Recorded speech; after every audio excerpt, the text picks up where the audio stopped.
There is a mechanism in the human brain called pareidolia. It is an evolutionary survival trait. It is the ability to recognize patterns, specifically faces, in random noise.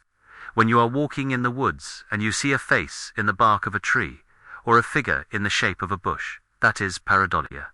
It is your brain trying to keep you safe by scanning for predators. But the true horror of the deep wilderness begins when that mechanism fails. It begins when you see something that does not fit the pattern, something that biology cannot explain. We are going to examine 6 specific anomalies that people have reported seeing in the deep woods. These are not vague feelings of being watched. These are visual encounters with things that defy classification. The first strange thing is a historical reality that has been largely forgotten by modern history books. We often talk about Bigfoot as a hairy bipedal ape, but in the late 19th century, the newspapers of Tennessee, North Carolina, and Kentucky were filled with reports of something far more disturbing: the wild men.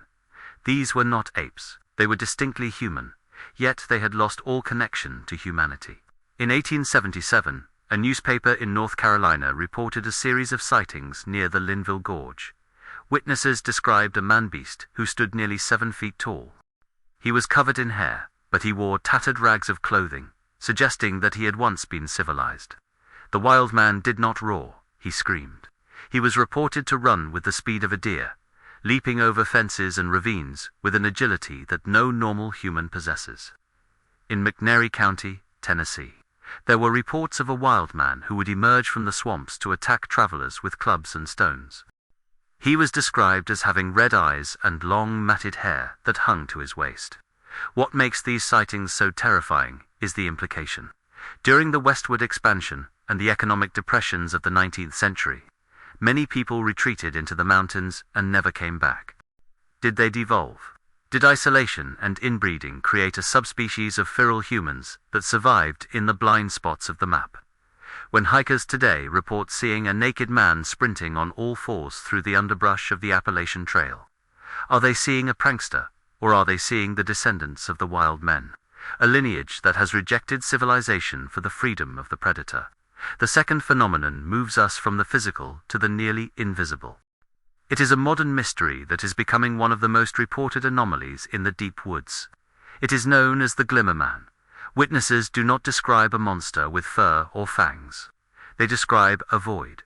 Hikers and hunters report seeing a distortion in the air, similar to the heat haze you see above a hot road in the summer, or the camouflage used by the alien in the movie Predator. It is a humanoid shape that is transparent.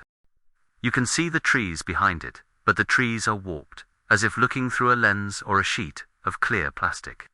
In 2012, a deer hunter in West Virginia reported sitting in his tree stand when he noticed movement in the canopy. He expected a squirrel or a bird. Instead, he watched as a section of the branches seemed to bend under the weight of an invisible mass. As he focused his binoculars, he saw the outline of a humanoid figure crouching on the limb. It had no color. It was just a shimmering outline against the sky. When the creature realized it was being watched, it dropped from the tree. The hunter heard the heavy thud of feet hitting the forest floor, and then the sound of bipedal footsteps running away. But he saw nothing but a blur of motion. Skeptics argue that this is a trick of the light, a migraine aura, or perhaps a military experiment with active camouflage technology being tested in remote areas. But the reports are consistent. The Glimmer Man is often associated with a sudden silence in the forest, the Oz effect. The birds stop singing. The insects stop buzzing. The forest holds its breath because it knows something is there that shouldn't be. If this is a natural animal, it has evolved a form of camouflage that makes it the ultimate apex predator. It hides in plain sight. The third strange thing people see in the woods is rarely seen during the day. It belongs to the dark. The geology of the Appalachians is honeycombed with vast limestone cave systems. Kentucky holds Mammoth Cave, the longest known system in the world. But there are thousands of miles of fissures and tunnels in Tennessee and West Virginia that have never been mapped. It is from these subterranean depths that the pale crawlers emerge. Witnesses describe these creatures with a consistency that is unnerving. They are humanoid, but they are not human. They are described as being hairless, with skin that is stark white or translucent, revealing the map of blue veins underneath. Their limbs are elongated, disproportionate to their torsos, allowing them to move on all fours with a terrifying, spider-like speed. In 2015, a group of friends exploring a remote area of the Daniel Boone National Forest in Kentucky reported an encounter near a mine entrance. They saw a figure crouching on a rock ledge. At first, they thought it was a lost hiker who had stripped off their clothes due to hypothermia phenomenon known as paradoxical undressing. They called out to help. The figure turned. It had no nose. Its mouth was a slit, and its eyes were massive, reflecting the light of their flashlights with a pale white luminescence. It didn't speak. It let out a sound like clicking, or rocks grinding together, and then scrambled up the vertical face of the cliff with impossible strength. Biologically, these descriptions match the characteristics of troglobites animals that have evolved in total darkness. They lose their pigment. They lose their eyesight or develop extreme sensitivity. They become thin and wiry. The existence of the pale crawlers suggests that there is a branch of the primate family, tree that split off thousands of years ago and went underground, only coming to the surface to hunt when the moon is new. From the horror of the unknown, we move to the horror of the familiar, that is wrong.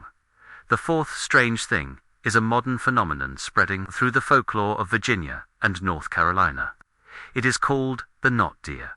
If you drive the winding back roads of the Appalachians at night, you will eventually see a deer. It is a common sight, but an increasing number of drivers and hunters are reporting encounters with animals that look like deer, but possess anatomy that defies biology.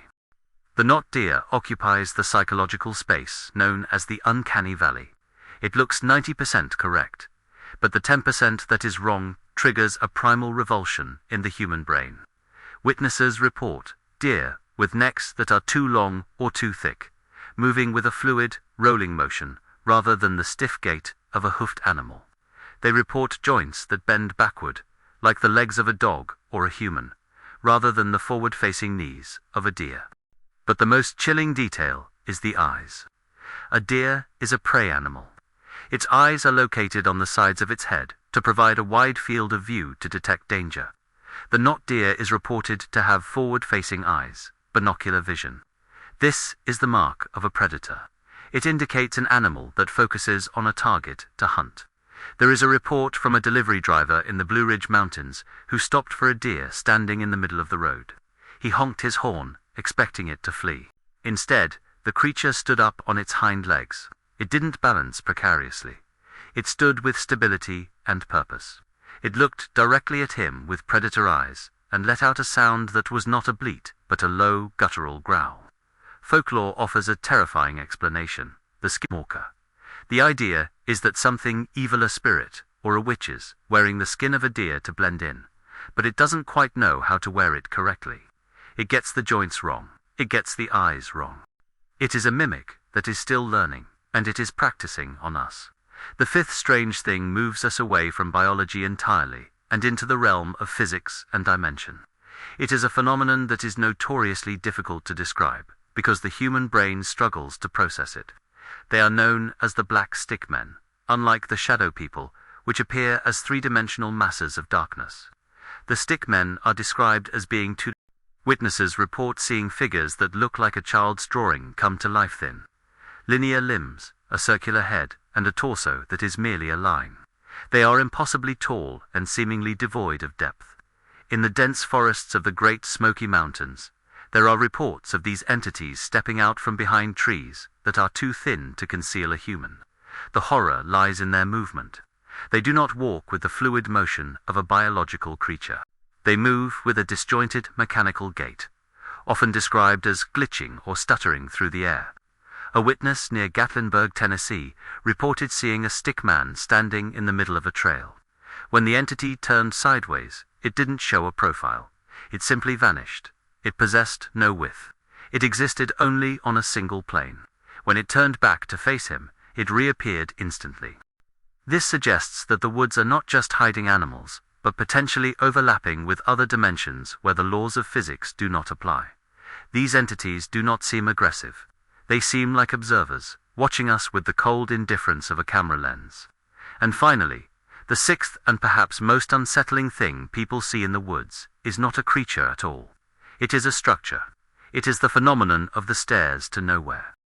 While internet folklore has turned this into a popular ghost story, the reality in the Appalachians is grounded in history and high strangeness. Hikers and search and rescue personnel have reported finding solitary staircases standing deep in the wilderness, miles from the nearest road or settlement. Sometimes these are easily explained.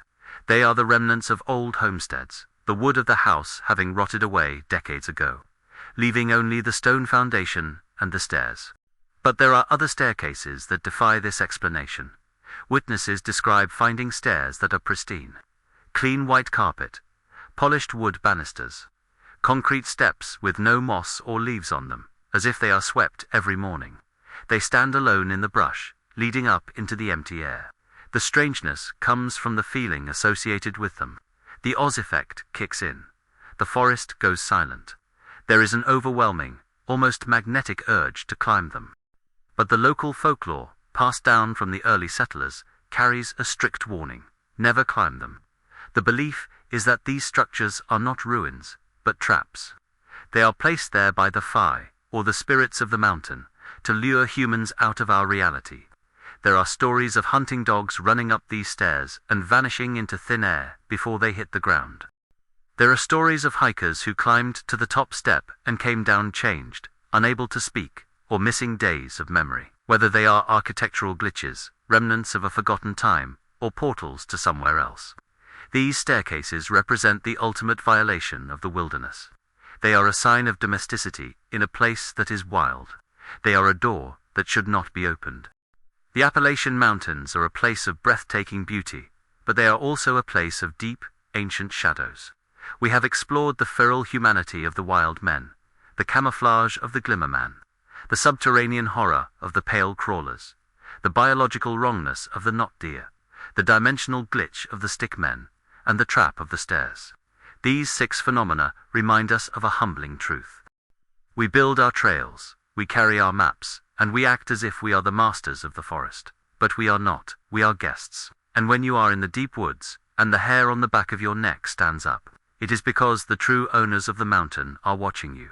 And sometimes, if you look hard enough, you might just see them looking back.